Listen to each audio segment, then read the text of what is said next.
A writer drowns himself in a hotel room in Brazil, leaving behind a note that reads like a farewell to civilization itself. The year is 1942.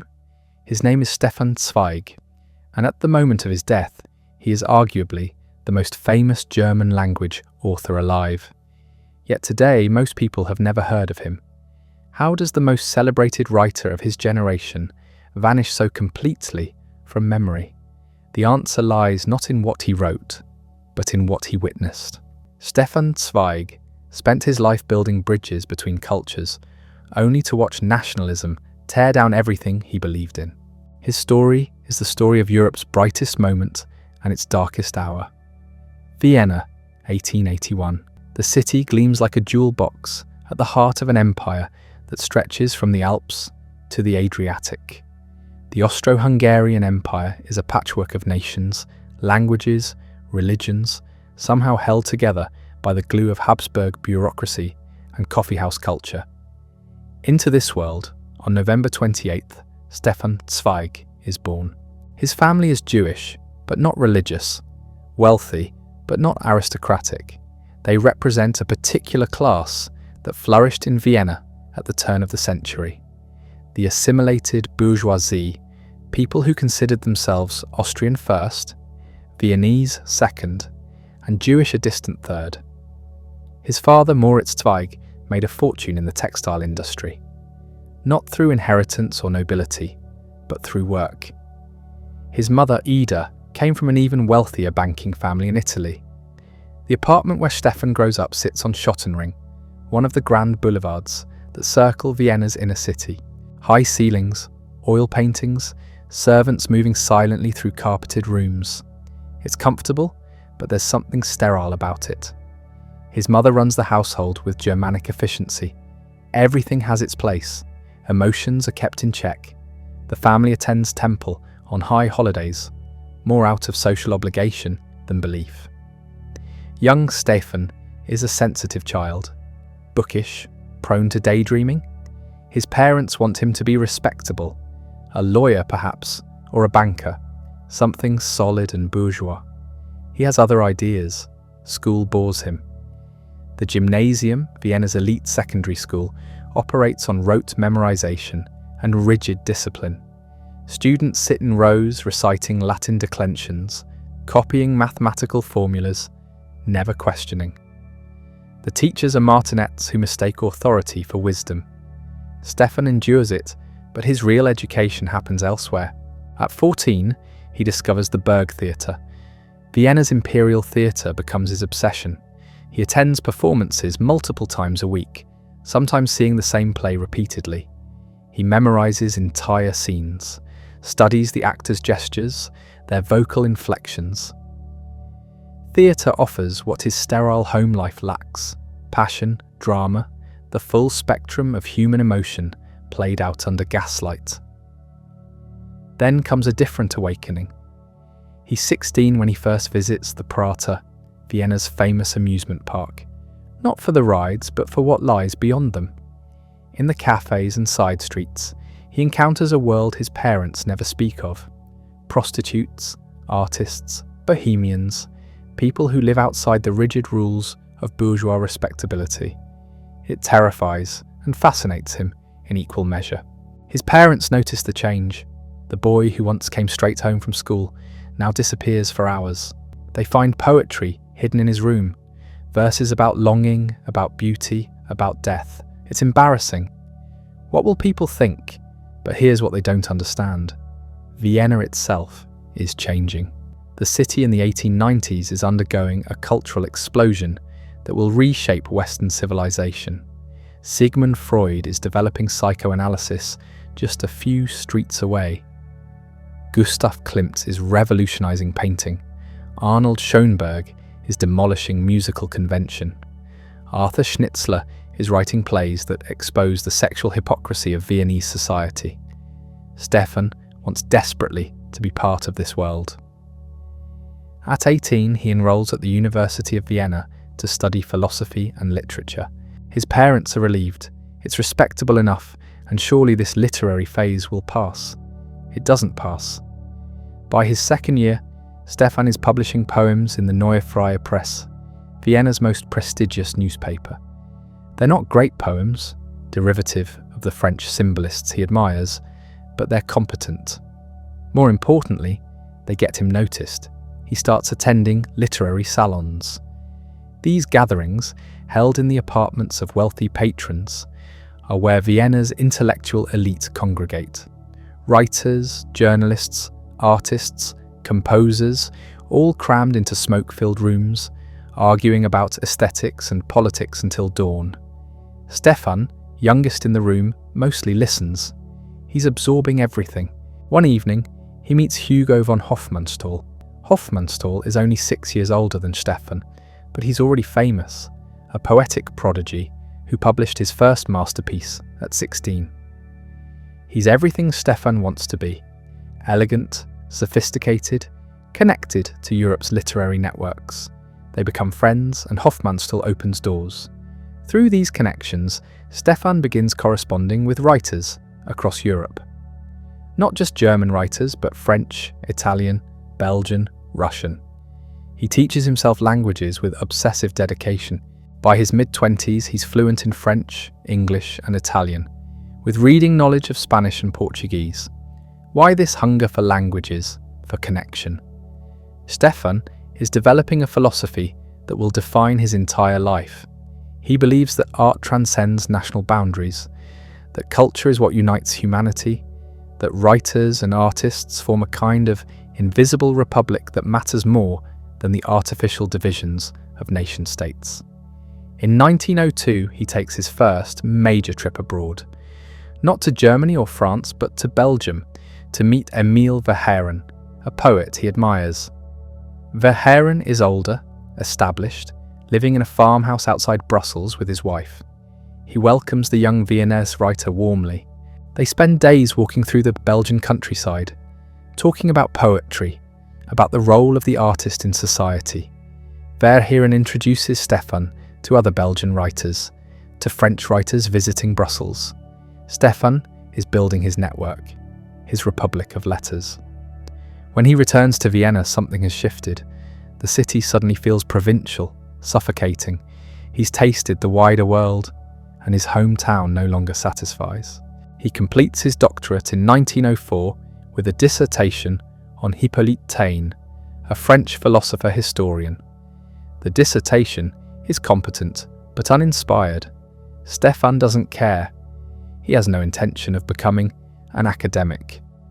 The degree is just a credential to placate his parents. Now begins the phase of his life he'll later call his errant years.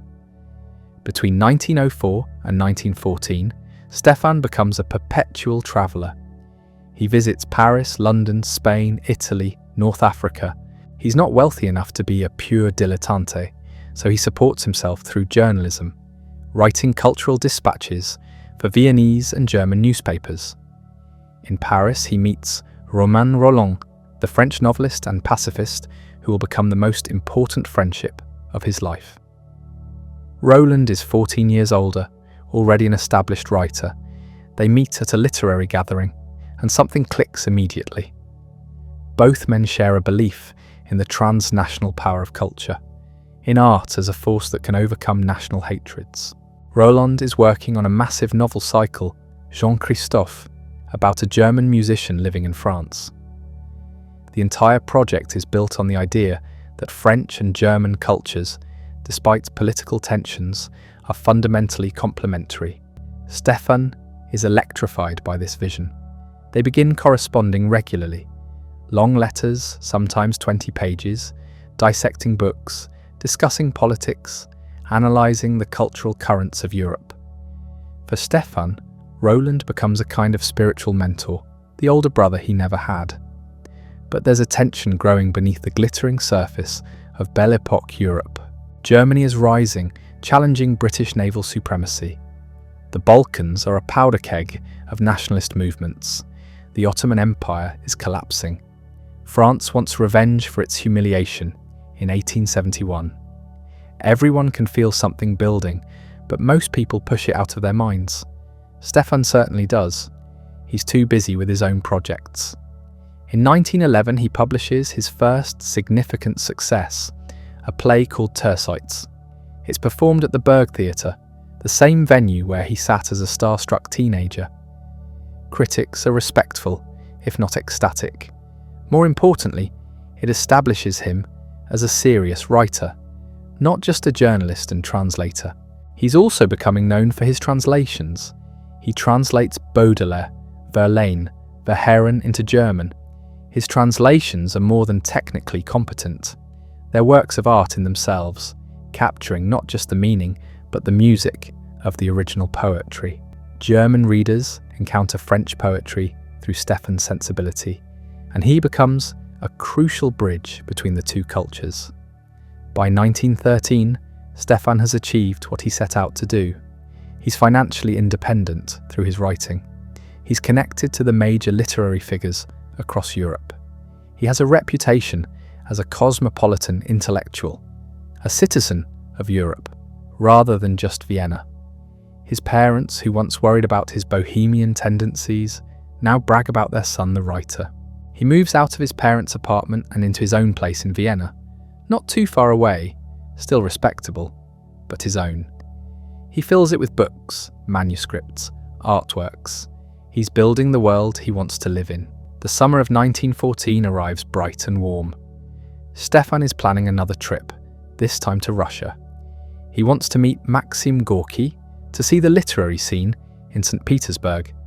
The trip is scheduled for August. On June 28th, Archduke Franz Ferdinand, heir to the Austro-Hungarian throne, is assassinated in Sarajevo by a Serbian nationalist. It's shocking, but assassinations happen. Surely the diplomats will sort it out. They don't sort it out. Austria-Hungary issues an ultimatum to Serbia. Russia mobilizes in support of Serbia. Germany mobilizes in support of Austria-Hungary. France mobilizes because it's allied with Russia. Britain mobilizes because Germany is invading Belgium. In the span of 1 week in early August, the entire structure of European civilization collapses into war. Stefan watches in horror as the nightmare unfolds. The same intellectuals who gathered in salons to discuss art and beauty are now writing patriotic editorials calling for the destruction of enemy cultures. His beloved Vienna erupts in nationalist fervour. Crowds cheer in the streets. Young men rush to enlist, afraid the war will end before they can experience the glory of battle. Even writers he respects get swept up. Thomas Mann publishes essays defending German militarism. French writers call for the extermination of German culture. The Republic of Letters, that invisible nation Stefan believed in, dissolves overnight. He tries to remain neutral. He writes to Romain Rolland, who is in Switzerland. Rolland is one of the few intellectuals publicly opposing the war, writing articles calling for peace, for reason, for intellectuals to resist nationalist hysteria. Stefan admires this courage, but he can't quite match it. Austria-Hungary conscripts him into the army in 1915. Not as a soldier. At 33, he's too old for frontline service. Instead, they assign him to the War Archives in Vienna, a propaganda department tasked with documenting Austria's military achievements. It's a bureaucratic position, shuffling papers, editing reports, soul-crushing work, but it keeps him off the battlefield. From his desk in Vienna, Stefan watches the casualty lists grow. Friends from university are dead. Poets he knew are dead. The entire generation of young men who should be writing the next century's literature are being fed into machine guns and artillery barrages. The war drags on. 1 year becomes 2, then 3. The initial patriotic fervour curdles into exhaustion and bitterness. Food becomes scarce. The empire begins to crack. Stefan retreats inward. He stops writing about contemporary events and instead focuses on biographical essays about historical figures. He writes about Dostoevsky, about Nietzsche, about Verlaine. He's looking for meaning in the past because the present has become unbearable. In 1917, he begins a project that will occupy him for years. A series of biographical novellas he calls Sternstunden der Menschheit, stellar moments of mankind. Short, intense portraits of historical turning points, the fall of Constantinople, Scott's doomed Antarctic expedition, the composition of the Marseillaise. Each essay explores a moment when history pivoted on individual decisions. It's escapism, perhaps, but it's also Stefan grasping for hope. If history is made by individuals at crucial moments, then maybe individuals can still matter. Maybe the catastrophe unfolding around him isn't inevitable. Maybe human wisdom can still triumph. The war finally ends in November 1918. Austria-Hungary doesn't just lose, it ceases to exist. The empire fragments into successor states. Vienna, once the capital of 50 million people, becomes the capital of a small republic of 6 million. The grand boulevards suddenly feel too big, monuments to a vanished world. Stefan is 37 years old. The world he grew up in no longer exists. The Vienna Stefan returns to in 1919 is unrecognizable. Not physically, the buildings still stand. The ring boulevard still circles the old city, but the soul of the place has been gutted. The cafes are full of men missing limbs, begging for coins.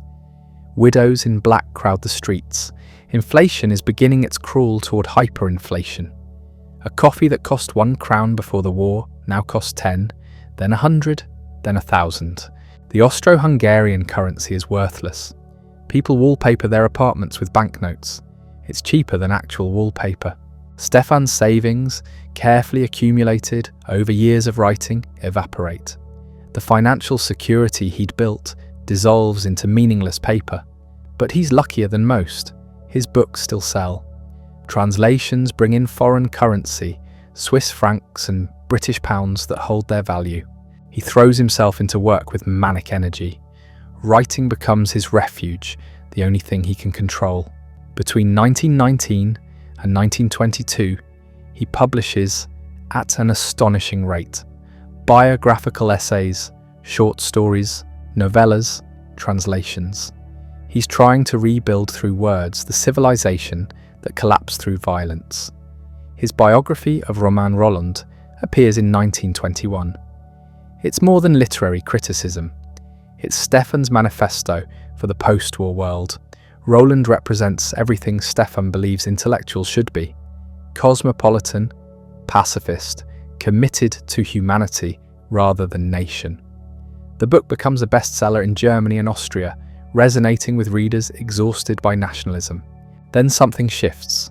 Stefan meets a woman who will change the trajectory of his life, though not in the way either of them expects. Friederike Maria von Winternitz is 33, 2 years younger than Stefan. She's married with 2 daughters, living in a villa outside Vienna. Cultured, intelligent, fluent in multiple languages, she's been reading Stefan's work for years. They meet at a literary gathering in 1920, and the attraction is immediate. Friederike is trapped in a loveless marriage. Her husband is wealthy but provincial, uninterested in the arts. She and Stefan begin an affair that quickly becomes something more serious. They correspond constantly, passionate letters exploring ideas, books, their vision for the future. For Stefan, who has always kept relationships at arm's length, this is new territory. In 1921, Friederike divorces her husband. It's scandalous. Divorce is rare in Catholic Austria, and it costs her socially. But she doesn't care. She and Stefan marry in 1922. She brings her 2 daughters into the marriage. Suddenly, Stefan finds himself with a ready-made family. They need a home, somewhere outside Vienna's chaos. Stefan has money now from his books. He decides to build something permanent, a physical manifestation of the world he's trying to preserve. He finds a property on the Kapuzinerberg, a hill overlooking Salzburg. The location is perfect. Salzburg is small, quiet, beautiful. Not yet overrun with tourists. The mountains rise dramatically just beyond the city. Mozart's birthplace is down the street. Stefan designs the house himself, working with an architect to realize his vision. It's modest by the standards of the wealthy, but comfortable. A study with floor-to-ceiling bookshelves, large windows overlooking the mountains, a garden, room for Friederike's daughters. He calls it the house on the Kapuziner. They move in during 1923, and for Stefan, it becomes paradise. His study fills with books, manuscripts, first editions, autographs. He's an obsessive collector. A letter handwritten by Goethe, a manuscript page from Balzac, Mozart's original notation. These artifacts connect him to the artists he reveres. They're tangible proof that civilization survives individual deaths. The house becomes a gathering place. Writers, musicians, artists passing through Salzburg stop to visit. Thomas Mann comes for tea. Rainer Maria Rilke stays for a weekend. Richard Strauss, who lives nearby, becomes a friend. James Joyce sends letters from Paris. Stefan creates his own small republic of letters, a cosmopolitan oasis in an increasingly nationalist world. His routine is sacred. Mornings are for writing. He wakes early, works in his study until noon. No interruptions. Friederike guards this time fiercely, turning away visitors, handling correspondence. Afternoons are for walks through Salzburg's old town or into the mountains. Evenings for reading, conversation, music. The books pour out. A novella about a doctor in the Dutch East Indies, driven mad by obsession. Letter from an unknown woman. The story that will become his most famous, about a woman's lifelong unrequited love. Confusion of feelings, exploring the psychological complexity of a student's relationship with his professor. Each story is a psychological study, stripping away social pretense to expose the raw human emotions beneath. Stefan's writing has a peculiar quality. It's almost clinical in its psychological precision, yet deeply empathetic. He dissects his characters' motivations with surgical exactness, but he never judges them. Even when they make terrible choices, destroy themselves or others, Stefan presents their actions as comprehensible, even inevitable, given their circumstances. Critics notice his books sell in enormous numbers, translated into dozens of languages. By the mid-1920s, Stefan Zweig is one of the most popular writers in Europe. More people read his work than Virginia Woolf's, than James Joyce's. He's not writing for intellectuals alone.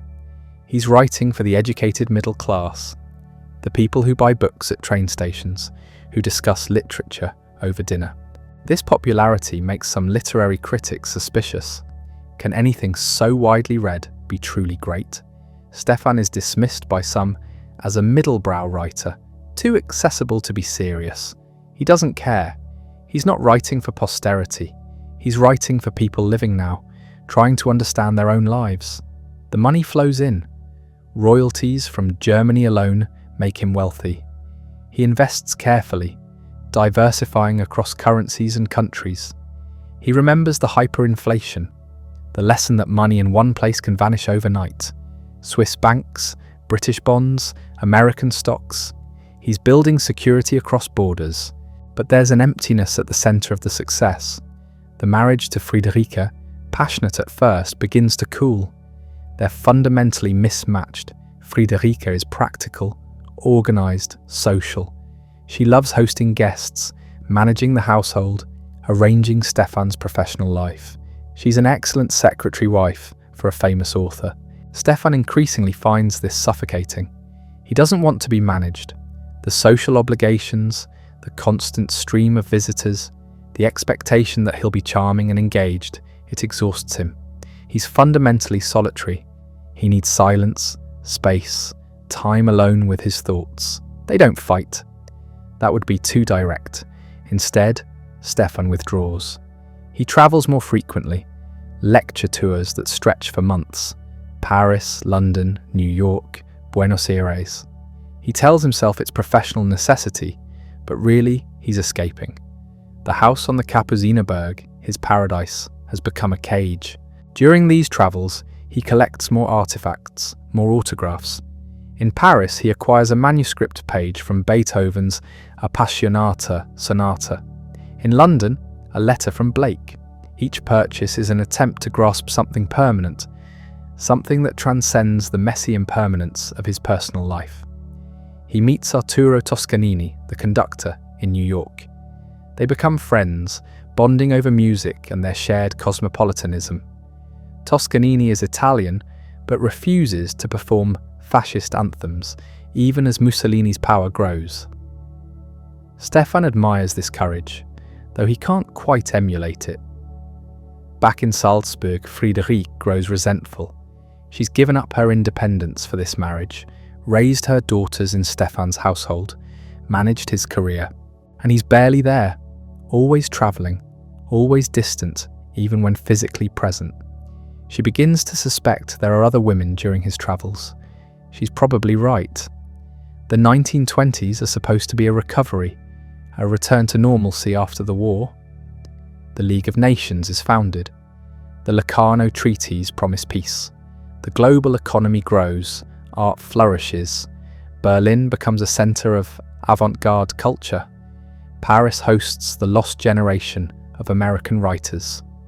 Vienna, despite its reduced circumstances, still has its opera, its cafes, its intellectual life. Stefan participates in all of it. He's invited everywhere, celebrated everywhere. In Germany, his books outsell almost everyone. In France, he's lionized as the voice of the new Austria. In America, he's the exotic European intellectual. He gives lectures to packed halls, signs books for hours, grants interviews to newspapers. But underneath the success, he senses the fragility. Europe hasn't actually recovered from the war. It's just pretending. The hatreds are still there, buried under a thin layer of normalcy. In Germany, the Weimar Republic is dysfunctional, lurching from crisis to crisis. In Italy, Mussolini has already seized power. In the Soviet Union, Stalin is consolidating control through purges and terror. Stefan watches all this with growing dread. He writes essays warning against nationalism, pleading for European unity, for rationalism over tribalism. But his voice is one among millions, and the millions are increasingly listening to the demagogues, not the humanists. In 1928, he publishes 3 masters, biographical essays on Balzac, Dickens, and Dostoevsky. The book is a meditation on the 19th century, that golden age when great novelists shaped consciousness across national boundaries. He's implicitly asking, where are the equivalents today? Who is writing with that moral authority, that civilizational confidence?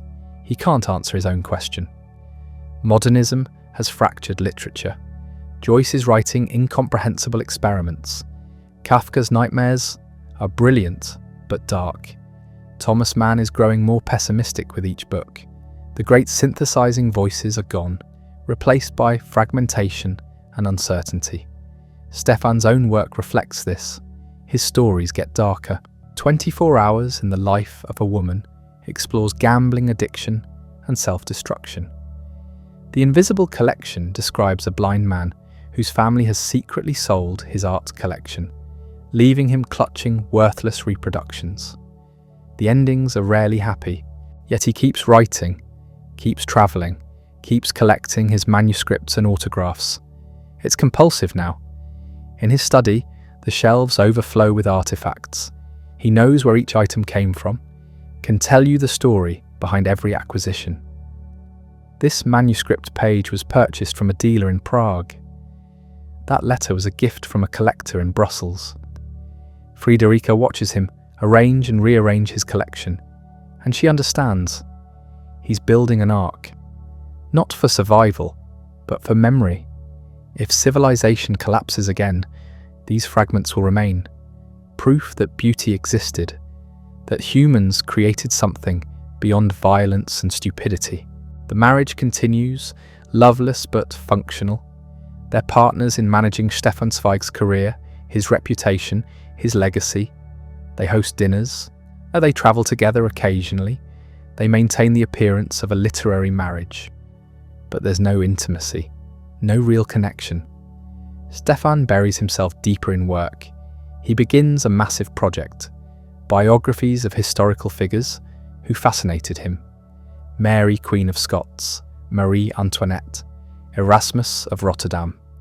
Each is a study in how individuals navigate historical catastrophe, how they maintain dignity or lose it, how they face death. The Marie Antoinette biography, published in 1932, becomes a huge bestseller. Stefan portrays her not as the frivolous queen of legend, but as a human being destroyed by forces beyond her comprehension. She never understood the revolution until it was too late.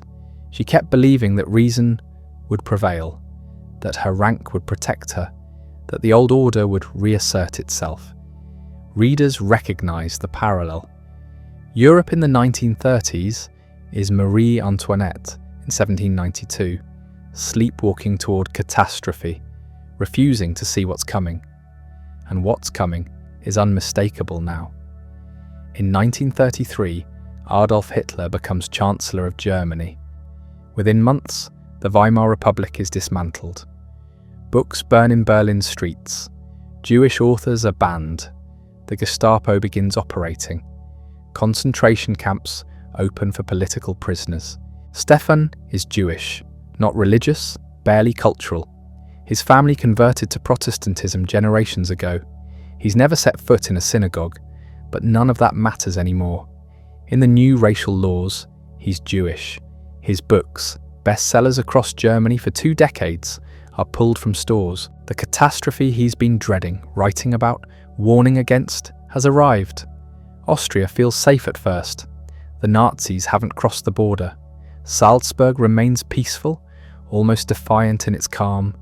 Stefan continues working, continues believing this madness will pass. He's seen crises before. Europe always pulls back from the brink. Reason eventually prevails, but something shifts in him after 1933. The optimism that characterized his earlier work drains away.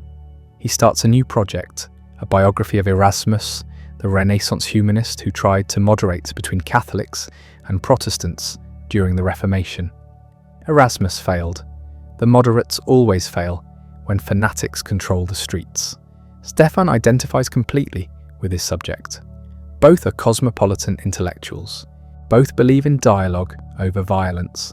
Both watch helplessly as civilization tears itself apart. The book becomes Stefan's most personal work, though it's disguised as historical scholarship.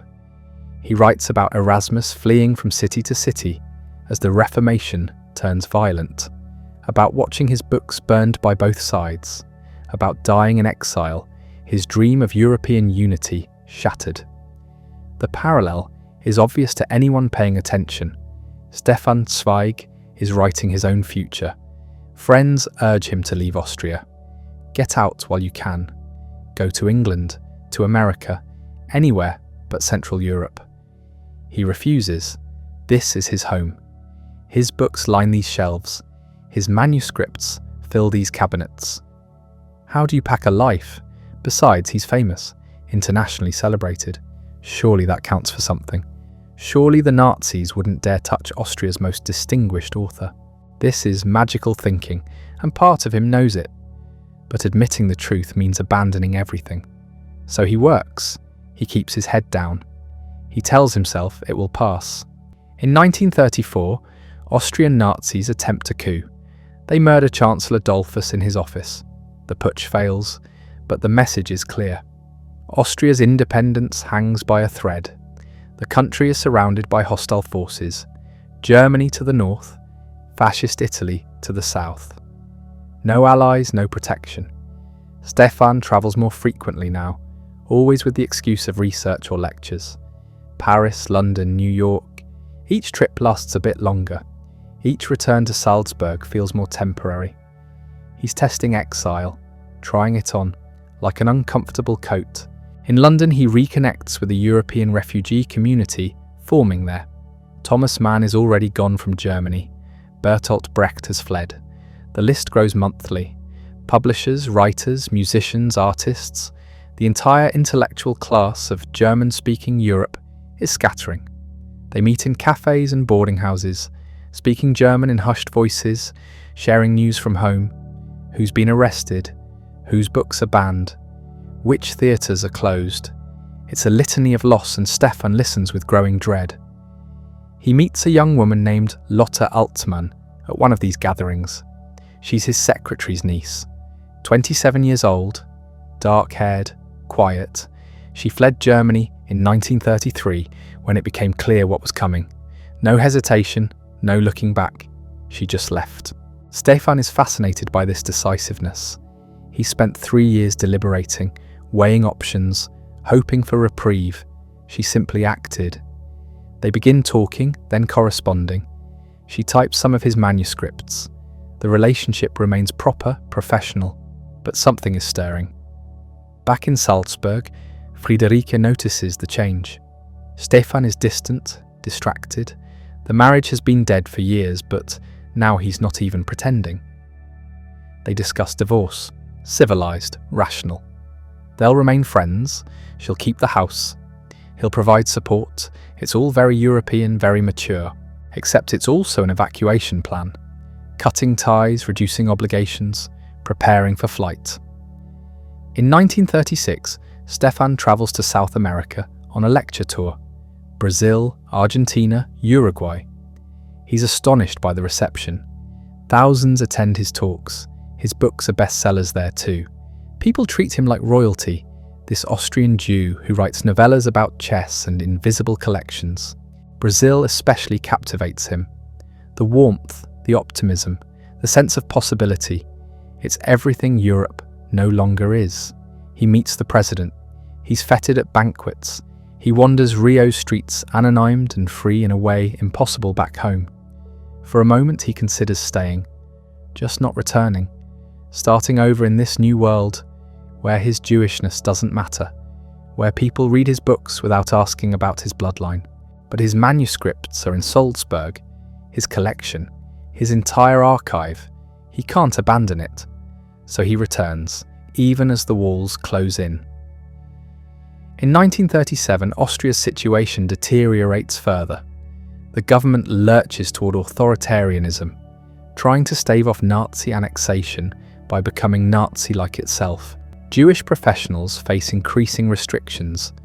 The universities purge Jewish faculty. Newspapers run anti-Semitic cartoons. Stefan finally accepts reality. He begins shipping his manuscripts to London, crate after crate, carefully packed. His Balzac manuscripts, his Beethoven letters. The collection he spent decades assembling, now scattered to safety. It's like watching himself dismembered. Each crate that leaves is part of his identity, boxed up and sent away. But there's no choice. If the Nazis come, they'll destroy it all. Better to save what can be saved. In February 1938, Hitler summons Austrian Chancellor Schuschnigg to Berchtesgaden and delivers an ultimatum. Merge Austria into Germany or face invasion. Schuschnigg tries to resist. He calls a referendum, asking Austrians to vote on independence. Hitler doesn't wait for the vote. On March 12th, German troops cross the border. The Anschluss. Austria ceases to exist as an independent nation.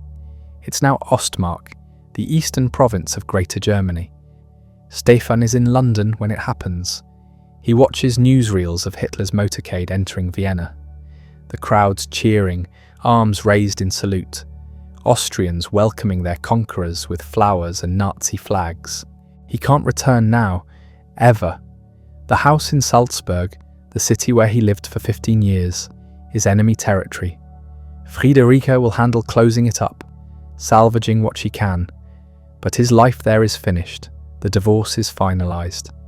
He marries Lotte in September 1938, a small ceremony in London. She's 40 years younger, energetic where he's melancholic, decisive where he deliberates. She becomes his protector, managing the practicalities while he drowns in grief. Because it is grief, Stefan is mourning a world, the world of yesterday, as he'll later call it. The Europe of cafes and concert halls, of crossing borders without passports, of universal culture transcending nationalism. That world is dead, murdered in the streets of Vienna, burned in the bonfires of Berlin, drowned in the blood of Spain's civil war. He tries to keep working. He begins writing a memoir, recording that lost world before the memory fades. He calls it the world of yesterday, and it pours out of him in torrents. Childhood in Vienna, the Habsburg twilight, the First World War, the brief golden interlude of the 20s, the gathering darkness of the 30s. It's his testament, his witness. Future generations need to know what existed, what was lost, how a civilization that produced Beethoven and Goethe could descend into barbarism. But even as he writes, events accelerate beyond comprehension. In November 1938, Kristallnacht, Jewish businesses destroyed across Germany and Austria, synagogues burning, thousands arrested. It's no longer oppression, it's open warfare against civilians. Stefan's remaining friends flee. His publishers are shuttered or Aryanized, their Jewish owners forced out. His books are banned throughout German-controlled territory. Decades of work, hundreds of thousands of copies simply erased. He's stateless now too. His Austrian passport is worthless. He applies for British citizenship, but the process drags on. Bureaucracy, forms, interviews. Everything requires documentation, proof of this and that. Meanwhile, he exists in limbo, a refugee dependent on visas and temporary permits. London feels less safe as war approaches. Chamberlain's appeasement buys time, but everyone knows it's temporary. Hitler wants Poland next, then France, then Britain itself. There's no stopping it now. Stefan and Lotta discuss options. America? Too brash, too commercial. Switzerland? Too close to Germany? Sweden? Too cold? Too isolated? Where does an exiled writer go when the entire continent is burning? In September 1939, Hitler invades Poland. Britain and France declare war. The Second World War begins, and this time there's no enthusiasm, no crowds cheering in the streets. Everyone remembers the last one. Everyone knows what's coming. Stefan is in Bath when war is declared, staying in a rented house far from London's expected bombing. He listens to Chamberlain's radio address with Lotta. The Prime Minister sounds defeated already, exhausted before the first shot is fired. That night, Stefan walks Bath's Georgian streets, past the Roman ruins and elegant terraces. This city has survived for 2,000 years. Celts, Romans, Saxons, Normans, each civilization rises and falls, but the stones remain. Will they survive this, or will Hitler's bombers reduce these ancient streets to rubble, the way they've already destroyed Warsaw? He doesn't know. He can't see the future anymore. The gift that made him successful, the ability to sense coming trends, has deserted him. Or perhaps the future is simply too dark to contemplate. Britain at war is not Britain at peace. Refugees face suspicion now. German speakers, even anti-Nazi ones, are potential fifth columnists. Internment camps open for enemy aliens. The government rounds up Germans and Austrians, regardless of their political beliefs. Stefan is too famous to intern, but the atmosphere chills. People cross the street to avoid him. Letters arrive calling him a German spy. His phone is likely tapped. Police check his papers regularly. Lotta handles it better. She's younger, more resilient. She makes friends, finds work, adapts. Stefan retreats into his manuscripts, working on the memoir, revising old stories, translating. Anything to avoid the present. He begins a novella called The Royal Game. It's about a chess master who learned the game in Gestapo custody, playing against himself to maintain sanity during solitary confinement. The character emerges from imprisonment, brilliant but damaged, able to defeat any opponent except himself. It's Stefan's most overtly political work, a direct condemnation of Nazi methods. The torture isn't physical, but psychological, the destruction of the self through isolation and mind games. Writing it exhausts him. Every sentence feels like confession. He knows what isolation does. He's living it now, cut off from his language, his culture, his entire world. In 1940, Germany invades France. The Blitzkrieg succeeds beyond anyone's nightmares. 6 weeks and France collapses. The government flees, the Nazis occupy Paris. Hitler tours the conquered capital, posing for photographs at the Eiffel Tower. Stefan receives news that his publisher in Paris, his friend of 30 years, committed suicide rather than face occupation. Another name added to the list. Another thread severed. Britain stands alone now. Invasion seems imminent. The Battle of Britain begins, German bombers darkening the skies over London. The Blitz, nightly raids, thousands dead, the city burning. Stefan and Lotte are far from London, but they hear the news. See the photographs. The world is ending piece by piece, and there's nothing anyone can do to stop it. He receives an invitation from PEN, the International Writers' Organization. They're arranging passage to America for endangered European authors. Would Stefan like to go? They can secure visas, book passage, provide support. He hesitates. America feels like surrender, final exile. But what's the alternative? Wait in England for the invasion? Watch another country fall? Lotte makes the decision. They're going. She books tickets on a ship leaving in July 1940. New York, then wherever seems safe. Stefan packs what he can carry, manuscripts mostly. A few books. His collection is already scattered, deposited in various libraries and safe houses. He'll never see most of it again. On the ship, crossing the Atlantic through submarine-infested waters, he stands at the rail watching Britain disappear. The white cliffs of Dover fading into mist. Europe vanishing behind him. He's 60 years old, internationally famous but utterly powerless. A refugee fleeing his third country in as many years. The ship docks in New York Harbor. The Statue of Liberty, Ellis Island, the Manhattan skyline, new world, fresh start. Everything the brochures promise. But Stefan Zweig doesn't believe in fresh starts anymore. New York overwhelms him immediately. The noise, the speed, the relentless optimism. Everyone moving fast, talking loud, building upward. Skyscrapers climbing toward clouds. Traffic honking, newsboys shouting, energy crackling through every street corner. It's the opposite of everything Stefan has become. American reporters meet him at the dock. They want quotes about freedom, democracy, the fight against tyranny. Stefan gives them platitudes. What else can he offer? He's tired. The crossing took weeks. Submarine threats meant zigzag routes, constant tension.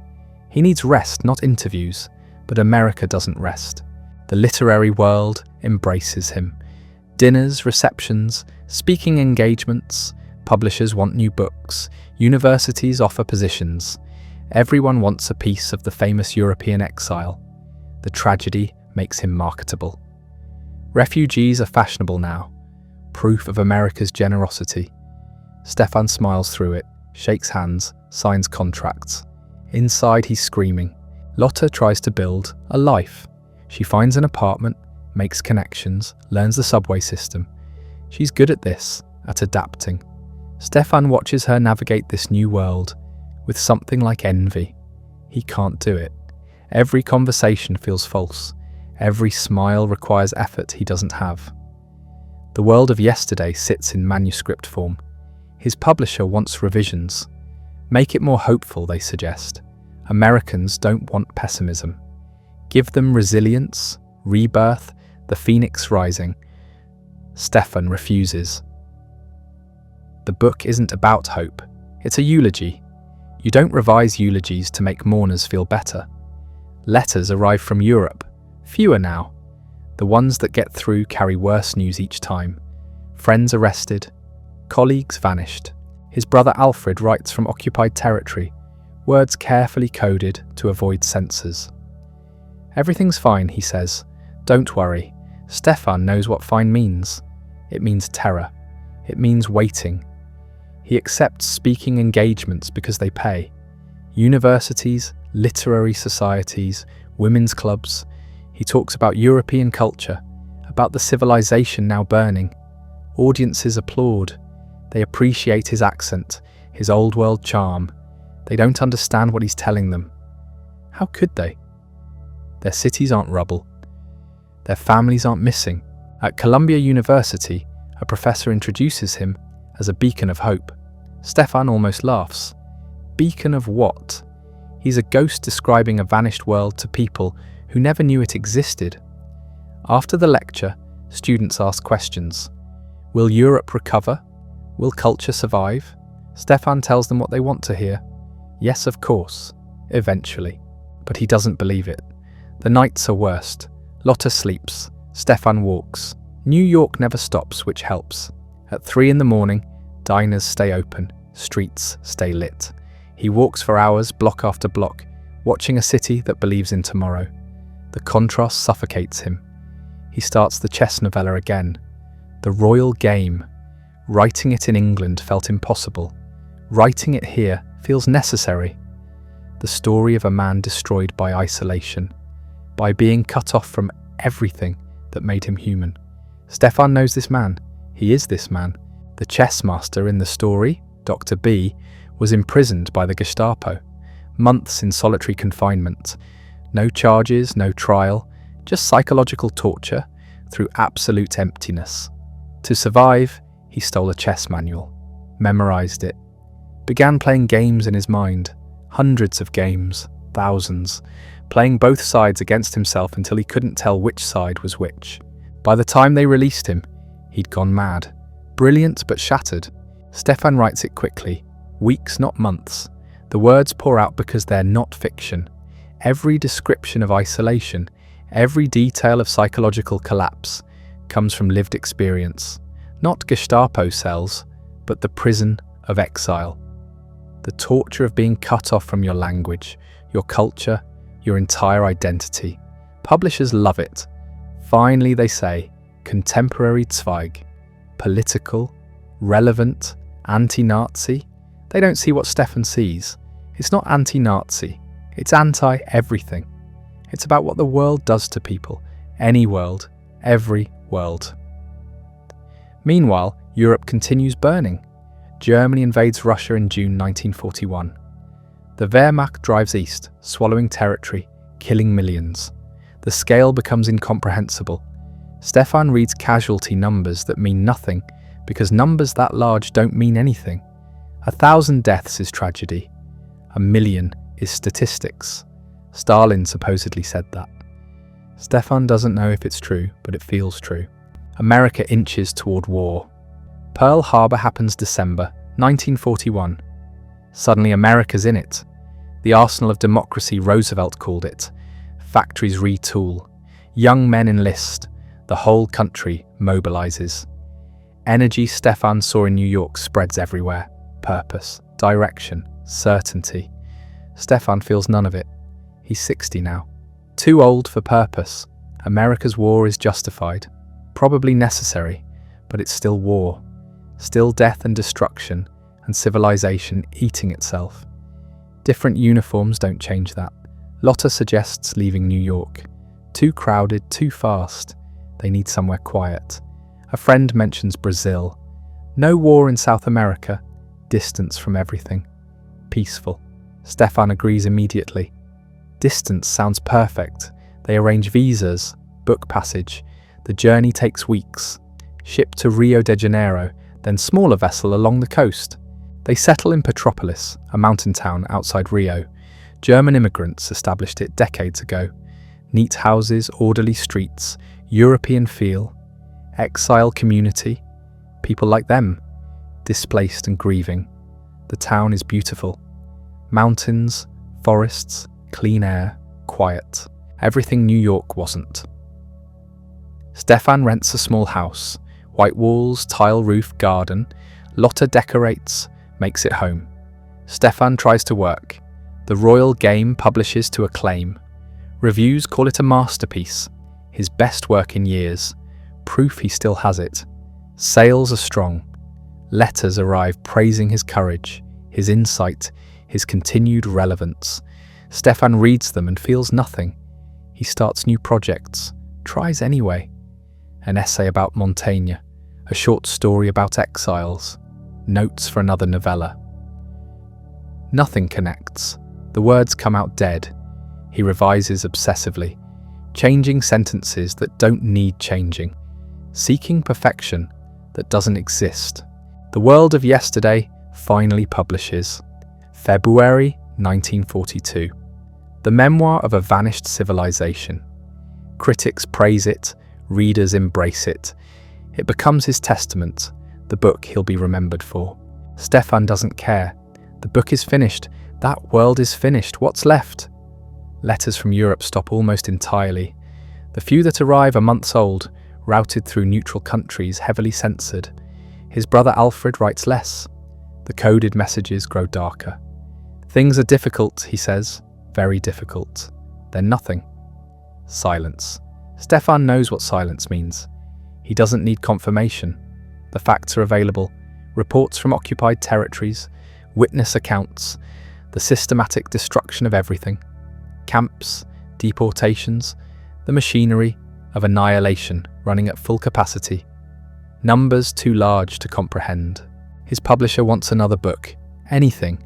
Essays, stories, memoirs. Stefan has nothing to give. The well is dry. He said everything he has to say. The world didn't listen. Why say more? Lotte watches him deteriorate. She suggests activities, walks, visitors, projects. Stefan participates mechanically. He walks because she asks, receives visitors because she insists. But he's not present. The body moves. The mind is elsewhere, locked in the past with the dead. He writes letters, dozens of them, to friends scattered across continents. The letters are farewells, though he doesn't say so directly. He thanks people for their friendship, recalls shared moments, expresses gratitude for their presence in his life. People receive them and feel vaguely unsettled, but don't understand why. February 22nd, 1942. Stefan wakes early. The house is quiet, Lotte still sleeping.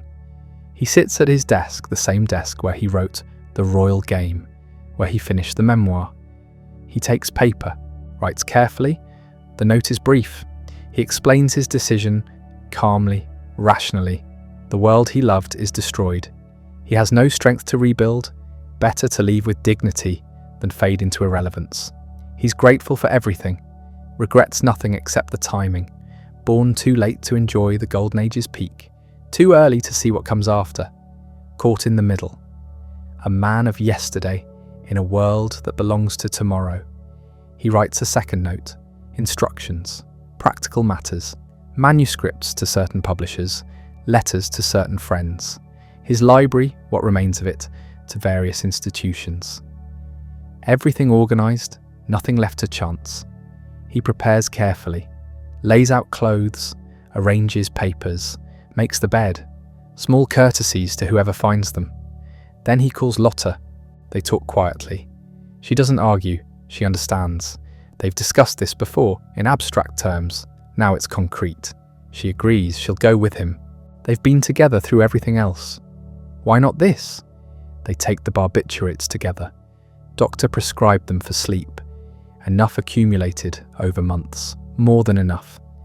They lie down together, hold hands. The room is peaceful. Sunlight through windows, birds outside, mountain air clean and clear. The housekeeper finds them the next afternoon, lying peacefully. The notes on the desk, everything arranged. The police come, the doctor, officials. The news spreads quickly. Stefan Zweig, world-famous author, dead at 60. His wife Lotte, 33. Double suicide, Petropolis, Brazil, 1942. The literary world reacts with shock. Newspapers run obituaries. Colleagues write tributes. Everyone asks why. He was safe, successful, still productive. What drove him to this? The note provides answers they don't want to hear. He killed himself because he saw clearly. The world of humanism, culture, civilization, everything he believed in was dead. Murdered systematically by forces that won't stop until they've destroyed everything. He chose to leave rather than watch the destruction continue. Some call it cowardice, running away, giving up. Others call it dignity. Choosing your moment. Refusing to be a refugee forever. Living on borrowed time in borrowed countries. The debate misses the point. Stefan Zweig didn't kill himself because he was weak. He killed himself because he was clear-sighted. He saw what was coming and refused to participate. Brazil gives him a state funeral. Thousands attend. Government officials, literary figures, ordinary people who'd read his books. They bury him in Petropolis, the mountain town where he died. Lothar beside him. Together, in death as in life, the eulogies praise his work, his humanism, his dedication to culture. They don't mention that culture failed, that humanism couldn't stop the camps, that everything he believed in proved powerless against organised brutality. Stefan knew this. That's why he left. The royal game becomes his final published work, the story of a man destroyed by isolation, by being cut off from everything human. Critics call it prophetic, a warning about totalitarianism. They're not wrong, but they're not right either.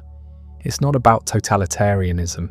It's about what the world does to sensitive souls. Any world.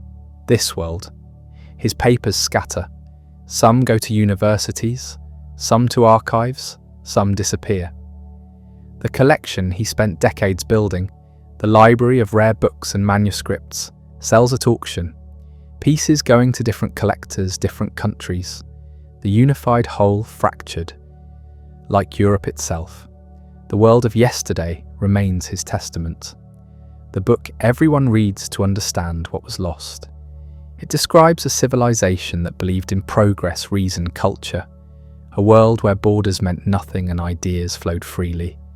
Where Vienna was the cultural capital and artists were citizens of the world. All gone, destroyed in 30 years of war and madness. People still debate whether Stefan gave up too soon. The war ended, Europe recovered, sort of. Culture survived, adapted. Maybe if he'd waited, he'd have seen renewal. But Stefan didn't believe in renewal. He believed the break was permanent. The world of yesterday was gone forever. And he was right. The world he predicted did arrive, though not in forms he could have imagined. The camps he feared became death factories. Industrial murder on a scale that made previous atrocities look primitive. 6 million Jews dead. Millions more. Gypsies, homosexuals, political prisoners, anyone the system deemed unworthy. The culture Stefan loved, German and Austrian high culture, produced the bureaucrats who organised the killing. Beethoven lovers ran concentration camps. Philosophy professors designed gas chambers. The divorce between culture and morality was complete. His books disappeared from German libraries, burned in bonfires along with thousands of others. The regime he fled lasted 12 years, long enough to destroy a civilization. When it ended, the world that emerged was unrecognizable. Europe divided, cities in ruins, millions displaced. The cosmopolitan culture Stefan embodied was gone, replaced by nationalism, suspicion, borders. Vienna never recovered its position. Paris survived but changed. London endured but lost its empire. The cultural capitals he'd known became museum pieces, preserving memories of what they'd been. American culture dominated now. Hollywood, not Vienna. New York, not Paris. The shift was permanent. His reputation survived. The world of yesterday became required reading. Students studying the interwar period read it to understand what was lost. It painted a picture of a vanished world where intellectuals moved freely, where culture transcended politics, where civilization seemed permanent. The portrait was romanticized, certainly. Stefan glossed over the inequalities, the poverty, the underlying tensions that made the catastrophe possible. But the emotion was real, the grief genuine. His fiction aged differently. Some stories remained popular. Letter from an Unknown Woman became a film in 1948. Joan Fontaine and Louis Jordan. Max Ophuls directing. Beautiful, melancholic, faithful to the spirit, if not the letter. Other stories faded. Chess became a classic, taught in schools, analysed endlessly. The psychological precision still impresses. The portrait of obsession still resonates. Biographers debated his suicide. Thomas Mann, who survived and returned to Europe, called it unnecessary. Others, who endured the full horror, who saw the camps liberated, wondered if Stefan had been wiser than they knew, choosing death while still human rather than surviving to see the depths of inhumanity.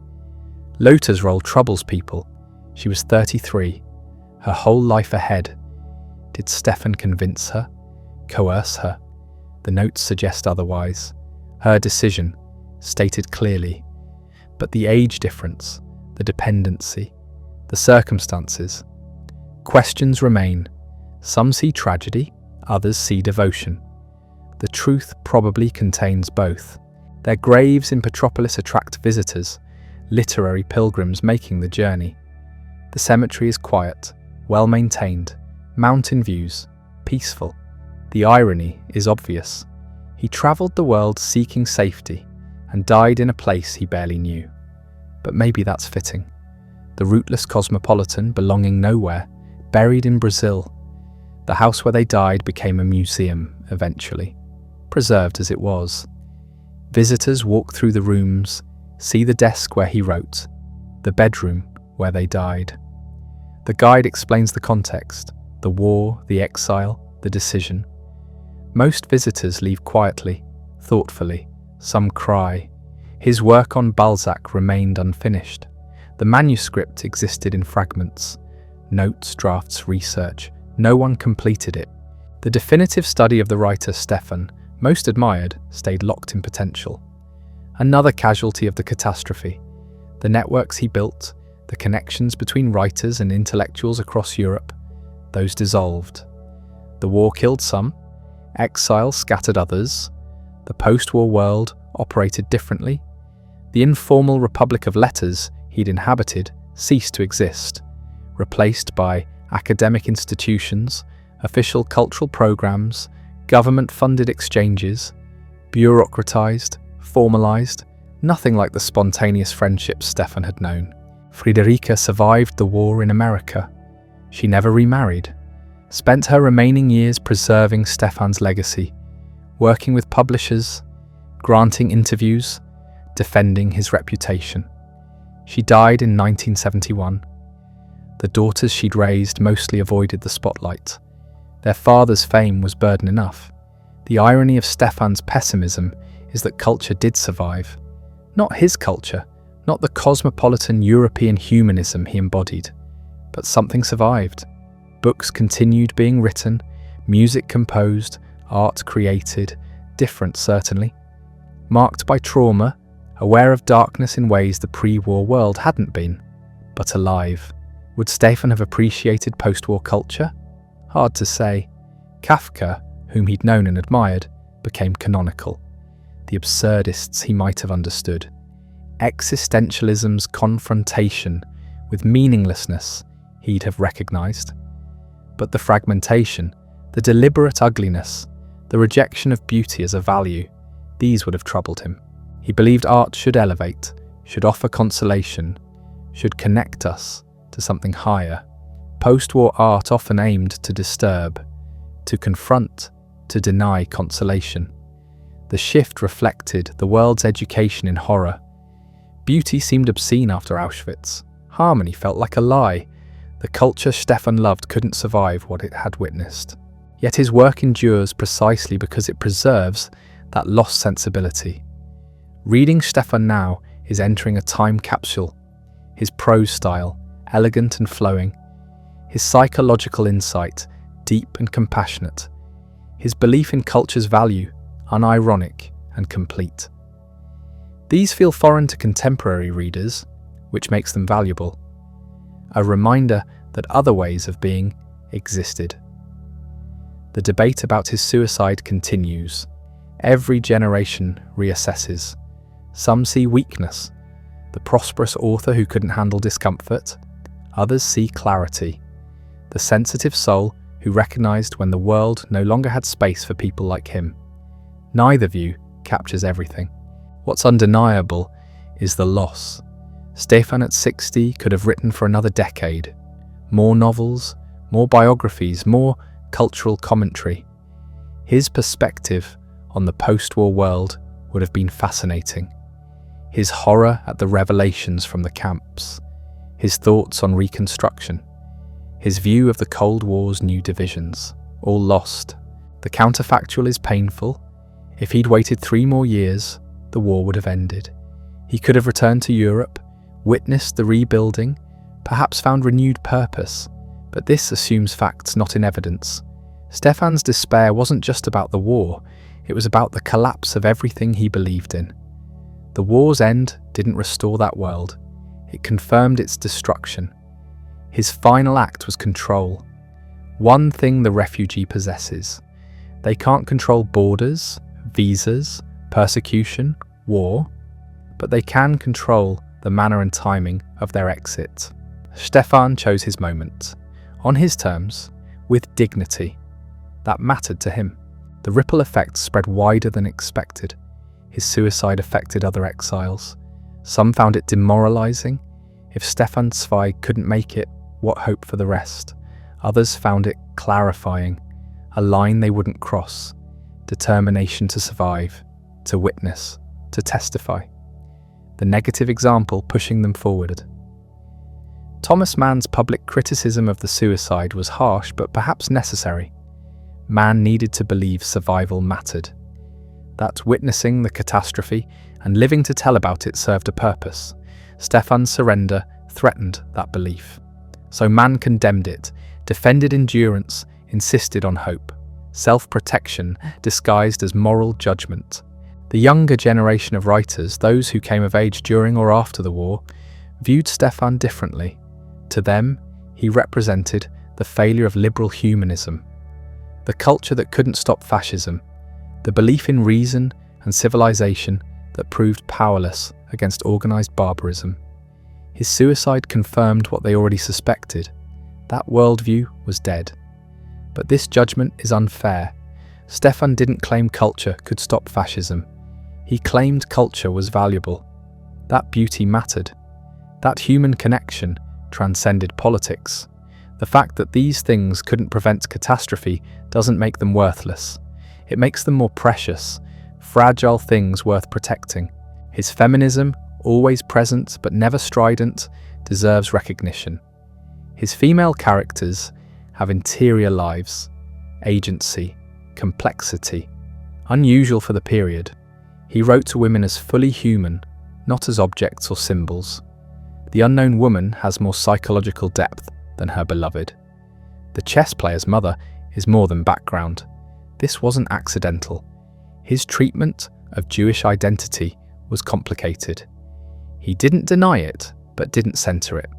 Assimilated, secular, European first. The Nazis made this position untenable, forced him to confront what he'd minimized. The identity he'd treated as incidental became the reason for persecution. This tension never resolved.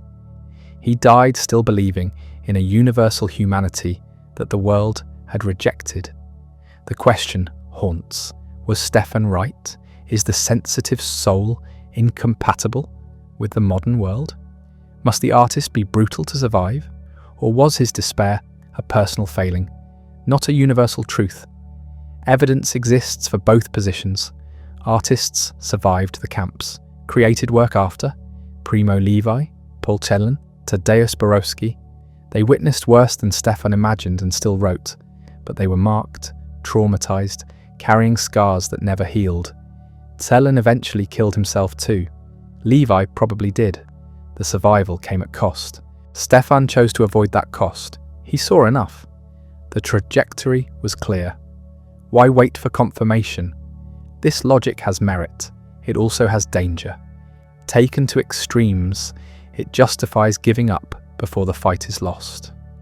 But Stefan wasn't giving up. He was acknowledging defeat. Different thing entirely. The physical location of his death matters.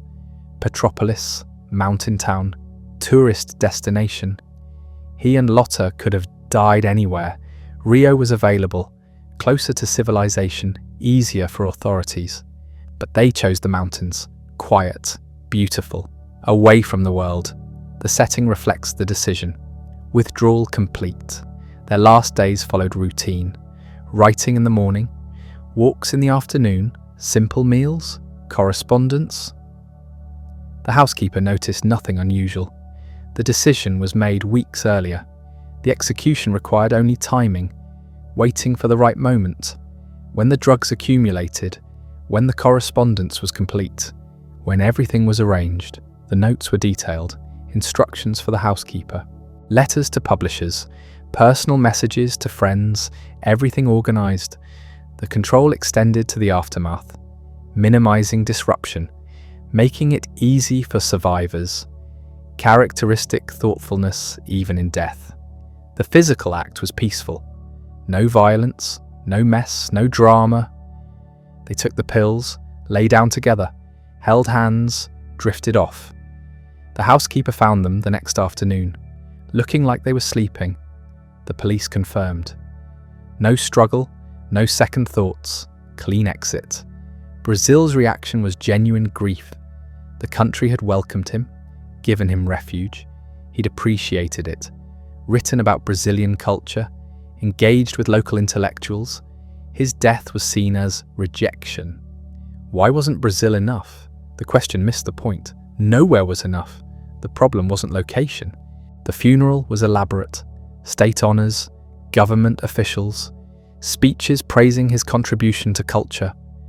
The crowds were large. Brazilians who'd read his work, European exiles, diplomats, press. The ceremony was everything Stefan would have found excessive, but he wasn't there to object. Lotta's family in England learned by telegram. The shock was absolute. She'd seemed fine in letters, happy even. The marriage stable, no warning signs. Her decision to die with Stefan baffled them. They'd hoped she'd return someday, resume her life. That possibility died in Petropolis. The literary estates became complicated. Publishers in multiple countries, contracts in different languages, rights divided by territory. Friederike managed much of it, but disputes arose, different parties claiming authority. The complexity reflected his international career, the downside of success across borders. His prediction about culture proved partially accurate. The cosmopolitan world he knew never returned. Nationalism intensified after the war. Languages divided more than united. Translation became professional industry, not friendly exchange. The spontaneous international community of artists fractured into national literatures with occasional contact, but he underestimated resilience. Culture survived. Changed, yes. Scarred, absolutely. But alive. Younger writers found new forms, new languages for new realities. The tradition continued, even if it looked different. Stefan couldn't see this. His vision was backward-looking. The future held nothing he wanted. His legacy is preservation. The world of yesterday preserves a moment, a way of life, a set of values. Whether you admire or critique that world, Stefan captured it, made it available to people who never experienced it. That's worth something. The suicide remains controversial, always will be. Some see tragedy, others see choice. The debate says more about the debaters than about Stefan. We project our fears and values onto his decision, make him symbol of whatever we're arguing about. But Stefan was a person, specific, individual. His reasons were his own, complex, personal, mixing depression and clarity, exhaustion and principle. We can analyze, we cannot fully understand. The interior life remains private, even when documented. The posthumous publication of The World of Yesterday in 1942 ensured Stefan's voice outlasted him. The manuscript reached publishers in multiple countries. English, German, Swedish editions appeared within months. Reviews were reverent. The timing was perfect, if grim. Written by a man who chose death over witnessing more destruction. That context shaped reception. Readers approached it as final testament. The prose was elegiac, melancholic, precise. Stefan's style at its peak. Decades of craft refined into clear sentences. No wasted words. Every paragraph carrying weight. The structure moved chronologically through his life, but the real subject was civilization itself. How it rose, flourished, then collapsed. Personal memoir became cultural history. His individual experience standing in for an entire generation's trajectory. The book's power lay in specificity, not abstract theorizing about culture. Concrete details. The Viennese coffee house, where writers gathered every afternoon. The train journeys across Europe without passports. The literary friendships spanning countries and languages. The casual multilingualism of educated Europeans. The assumption that progress was inevitable and war obsolete. All of this rendered in precise prose, made tangible, made mournable. Critics praised it immediately, recognized it as essential document. Some quibbled with his politics, his nostalgia, his blindness to social problems beneath the cultural glitter. Fair criticisms. Stefan idealized the pre-war world, ignored poverty, inequality, colonial exploitation that funded European leisure. His perspective was privileged, limited, partial. But the emotional truth remained. Something was lost. Whether that something deserved preservation is a different question. The book became standard text, taught in universities, assigned in history courses, used as primary source for understanding pre-war European culture. Scholars quoted it extensively. Its influence shaped how subsequent generations understood the period. Stefan's version became the version. His emphasis on cultural unity, his mourning for lost cosmopolitanism, his horror at nationalism. These became dominant narratives. Other perspectives existed, of course, but Stefan's reached widest audience. His literary skill made history readable, accessible, moving. That's power. His fiction faded faster than his memoir. The novellas that made him famous in the 20s felt dated by the 50s. The psychological insights seemed obvious. The prose too polished, the situations contrived. Literary taste shifted. Modernism valued experimentation over craft, fragmentation over smoothness, difficulty over accessibility. Stefan's work was too readable, too elegant. That became liability. By the 70s, he was remembered primarily for the memoir, the stories forgotten. Chess Story survived longest. Its claustrophobic intensity, its examination of psychological torture under totalitarianism, gave it relevance. Schools assigned it. Short enough for curriculum, serious enough for literature class. The others drifted from print. Used bookstores filled with yellowing copies. But reputations cycle. The 21st century brought reassessment. New biographies appeared. Scholars reconsidered his work. Translators produced fresh versions. Publishers reissued the novellas. Readers discovered him again. Why the revival? Partly our moment mirrors his anxieties. Rising nationalism. Democratic backsliding. Refuge rises. Cultural fragmentation. Suddenly Stefan's warnings feel prescient. His mourning for internationalism resonates. His fear of tribalism seems justified. We recognize our world in his descriptions of collapse. The parallels aren't exact. History doesn't repeat, but it echoes. His analysis of how civilization crumbles, how quickly norms dissolve, how intellectual freedom disappears, speaks to contemporary fears. We read him looking for warnings, for patterns, for understanding how things fall apart. His letter writing became scholarship goldmine. Thousands of letters survived, preserved by recipients, donated to archives. They revealed his networking genius, his generosity to younger writers, his constant encouragement of others, his work maintaining connections across borders. The letters show different Stefan than the melancholic memoirist. Here he's energetic, engaged, helpful, writing recommendations, arranging translations, introducing people, promoting causes. The private Stefan was activist. The public Stefan appeared passive. The contradiction interests biographers. Which was real? Both, obviously. People contain multitudes. Stefan's complexity resists simple narrative. He was generous and self-absorbed, principled and compromising, courageous and fearful, optimistic and despairing. The contradictions don't cancel out, they coexist, make him human. His relationship with Judaism remains contentious. He rejected religious identity, embraced secular universalism, saw himself as European first, writer second, Jew only when forced. Critics argue this was self-delusion, naive assimilation that ignored persistent anti-Semitism. They're right. Stefan underestimated how others would always categorize him.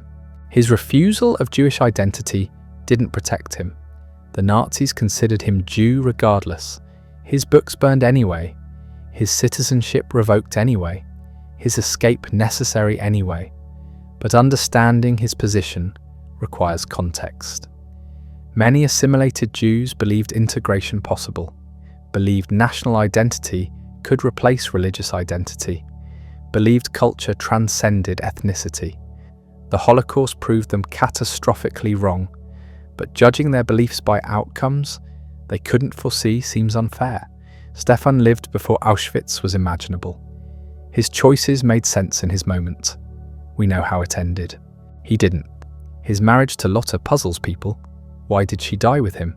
Their relationship was genuine but not passionate, more companionship than romance. She provided stability. He provided status, security, purpose, not unusual marriage arrangement. But joint suicide? That requires explanation. Some argue Stefan manipulated her, used her dependence, made his death seem like their only option. Possible. The power imbalance was real. He was famous. She was secretary. He decided destinations. She followed. The dynamic was unequal. Others argue she chose freely. Adult woman making autonomous decision. Preferred death with him to life without him. Couldn't face returning to Europe alone. Couldn't face starting over again. The war had already destroyed her world too.